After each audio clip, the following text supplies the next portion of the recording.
In this video, we are going to dive deep into some powerful composition techniques that not a whole lot of people are talking about here on YouTube, if any at all. And some of them I'm going to approach from a little bit of a different angle. I see the world in compositions. I can't help myself. Everywhere I go, scenes are scanned for photography possibilities. How does it look from this perspective? How do I isolate the subject? What can I use as a foreground? How do I avoid distracting elements? If you're anything like me, you probably do the same too. Composition is really just about creating order in the visual elements, just like composing music is about making order in sounds. It's how you put it all together to achieve whatever you want to achieve. In landscape photography, that's often showing the beauty of nature, telling a story, capturing a special moment, or conveying a sense of scale. So without further ado, let's get into the first point.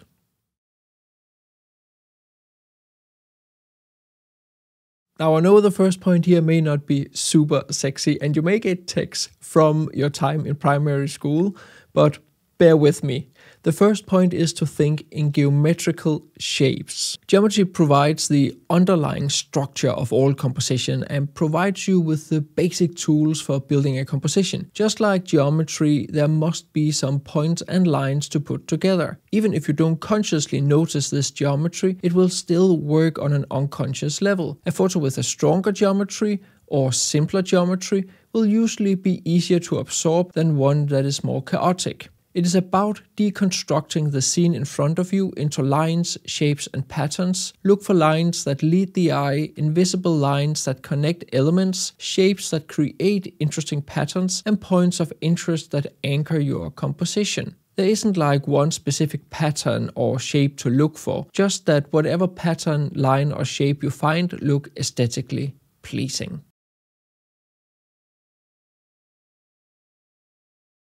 So let's go into point 2, which is basically an extension of the first point, and you will generally see when it comes to composition, everything is connected. But the technique is to create alignments. Alignment is all about intentionally aligning a foreground element with a background element. It's actually that simple. You may even introduce a midground. Think of the sun perfectly positioned behind a cluster of trees or a lone tree rising out of the fog, perfectly aligned with a distant farmhouse. Or consider a boat reflected in calm water with birds flying above, perfectly aligned. It's all about giving your viewer that little dopamine kick of, oh, I see what you did there, and capturing that special moment. I cover many more compositional tools, as I like to call them, in my 2 ebooks on exactly that topic. Subject, focal length, visual flow, scale, where to put the horizon, and much more in my ebooks on composition. With minimal text and tons of examples, they're easy to read, and the final chapter in each ebook puts everything together that we have learned throughout the ebook. Along with my ebook all about light, you can get these 2 ebooks on composition via the links in the description of the video.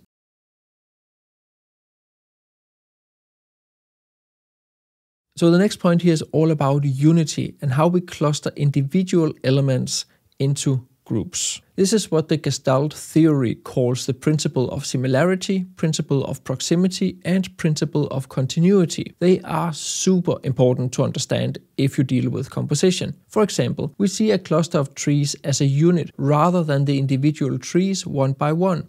Even a group of complex, gnarly trees can be perceived as one forest and simplified when their forms are similar. Look at this example. We don't just see individual trees. We see them along with the road creating this beautiful S-curve pattern through the lake. And in this photo, while we can definitely make out the individual birds because they are close to each other, all flying in the same direction and at the same speed, we subconsciously group them as a single unit. Here we see the line of cypress trees as a unit, and then we have the farmhouse in the background, creating a simple, strong relationship. This phenomenon is actually also a further reason why symmetry and reflections are so powerful. Despite a reflection being flipped, we can't avoid grouping it with its origin, creating a strong sense of unity.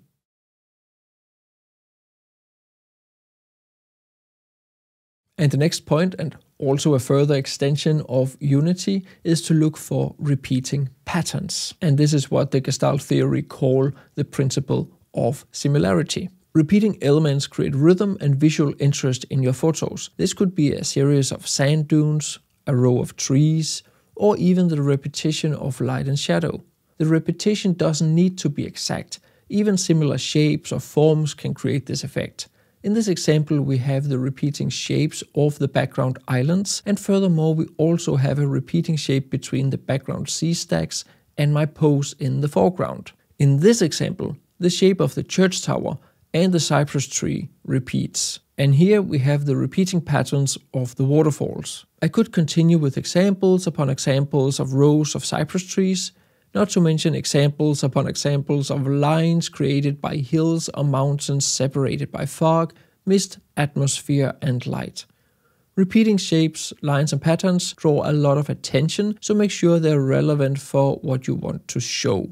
And also, just as a side note, if you struggle with editing and feel inspired by my photos, I share how I edit my photos in my big post-processing course. I show you how to do all the different techniques, and then you can choose how much you want to apply yourself. I cover everything from introducing you to the programs, which I think is super important, as especially Photoshop can feel overwhelming to begin with, oversharing my techniques such as working with layers, luminosity masking, dodging and burning, cleaning your photos properly, working with atmosphere, mood and glow, focus stacking, focal length blending, to giving you 11 start to finish tutorials covering a wide range of different types of landscapes and weather conditions you can encounter being a landscape photographer. 20 plus hours of information packed into 30 plus videos, so there is a ton of value to dig into. There is a coupon code so you can save a bit of money, along with a link to the course and the ebooks down in the description of the video.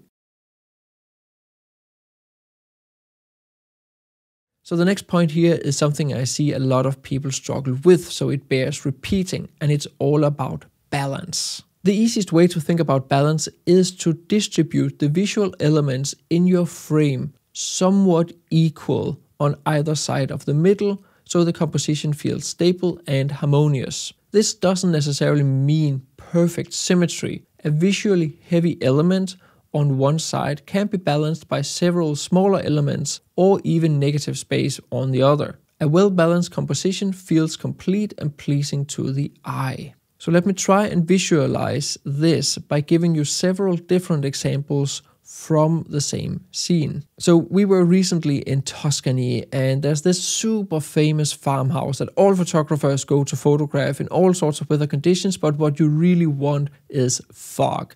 And we had dream conditions this morning. Seriously, wow. But let's dig into this first photo. We have the farmhouse on the hill to the left, balanced by the background hills and cypress trees sticking out of the fog on the right. I could also make it a central composition and let the foreground hill with the olive grove counterbalance the background hills, or zoom further in and exclude the sky and basically keep the same effect. A bit later, when the sun was rising and the valley was covered in fog, I used the foreground hill and trees to counterbalance the farmhouse. Optimally, I would have preferred to have a tiny bit more space between the trees and the edge of the frame, but you know what? I don't care. This is definitely going to be one of my favorite photos of the year, if not my favorite. The light, the colors, the fog, the atmosphere, the simplicity, the mood. Wowza. But no matter if you have fog or not, it's still important to think about where do you place the farmhouse relative to the foreground hills, trees, and background hills and trees. So in this example where I have less fog, I've decided to also put the farmhouse a little bit to the right of the middle and let the foreground hill counterbalance it on the left.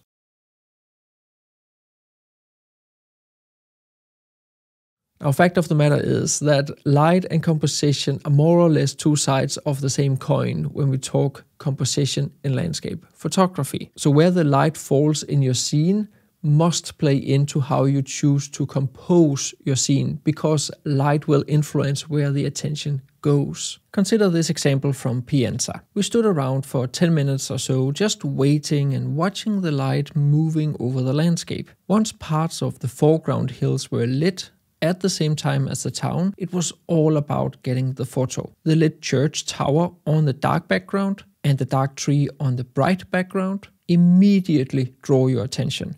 despite them taking up a tiny part of the entire frame. You just cannot avoid seeing them. Furthermore, if the direct light had hit the foreground to the right of the church tower instead of the left, I wouldn't have included everything on the left side.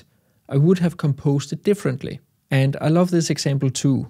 Again, a location where we actually stood around for 20 minutes waiting for the clouds to move and the sun breaking through a narrow gap. I did make sure to take this before photo so I can show you this after photo. Look at that difference. The light accentuates and makes the hills pop, showing all the soft lines. It's like the before photo is not even worth hitting the shutter for.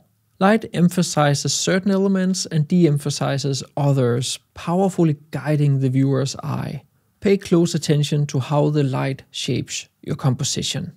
You can also get my ebook all about light and landscape photography along with my 2 ebooks on composition. As a bundle, they really complement each other and give deep insights into how I think and compose my landscape photography.